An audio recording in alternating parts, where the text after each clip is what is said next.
আমরা ৬ জনকে গ্রেপ্তার করতে সক্ষম হই এবং ঘটনায় ব্যবহৃত অস্ত্রটিও আমরা উদ্ধার করি।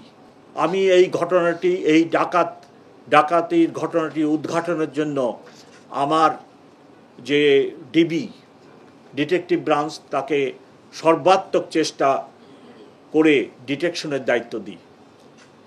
গত মাসের 23 তারিখের ঘটনা, আজকে মার্চ মাসের 8 তারিখ নিবিড়ভাবে কাজ করার পরে আমরা এই ঘটনাটি উদ্ঘাটন করতে সক্ষম হয়েছি।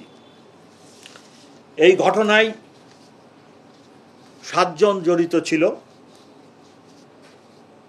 তার মধ্যে আমরা 6 জনকে গ্রেপ্তার করতে সক্ষম হই এবং ঘটনায় ব্যবহৃত অস্ত্রটিও আমরা উদ্ধার করি, 2 রাউন্ড গুলিসহ, সাথে স্বর্ণ, বিকৃত স্বর্ণের মূল্যবান 2,44,000 টাকা এবং একটি ব্যবহৃত মোটরসাইকেল, 2টি মোটরসাইকেল ব্যবহার হয়, তার মধ্যে একটি মোটরসাইকেলও আমরা উদ্ধার করি।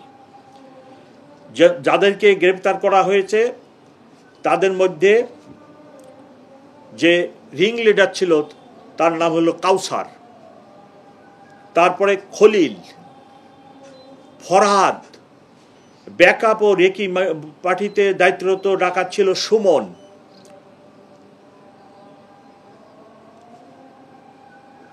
দুলাল চৌধুরী। 6 জনকে আমরা গ্রেপ্তার করি।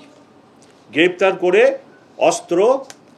অস্ত্রটি হচ্ছে 7.62 mm রিভলভার এবং গুলি, মোটরসাইকেল, এই সকল উদ্ধার করি। এই ডাকাতি মামলা উদ্ধার করতে যে ব্যাপক কাজ করার ফলে আমরা আরও অন্যান্য ডাকাত, তার মধ্যে অন্যতম 24 সালে ডাকাতি করে ফারহিন জুয়েলার্সে, সেটার মূল আসামি ইয়াসিন মাল, তারপরে দেলোয়ার, তাদেরকেও আমরা গ্রেপ্তার করি। আপনারা জানেন ডাকাতরা সংঘবদ্ধ থাকে এবং অ্যাক্টিভ থাকে এবং অনেকগুলি ডাকাতি করার গ্রুপও আছে। এই ঘটনাটি উদ্ঘাটন করতে যেয়ে আমরা ওই সকল ডাকাত দলকে চিহ্নিত করতে সক্ষম হয়েছি এবং অচিরেই আমরা তাদেরকে গ্রেপ্তার করতে পারবো বলে সক্ষম হব।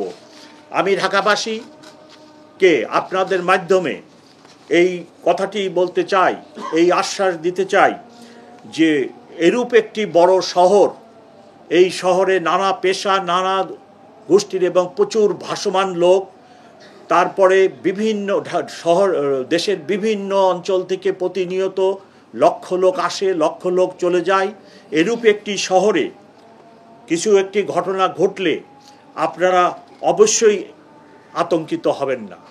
আমরা ঢাকা মেট্রোপলিটন পুলিশ আপনাদের পাশে আছি, আমরা কাজ করে যাচ্ছি এবং ঘটনা ঘটলে আমরা সেই ঘটনা উদ্ঘাটনের জন্য যার পর নাই চেষ্টা করি।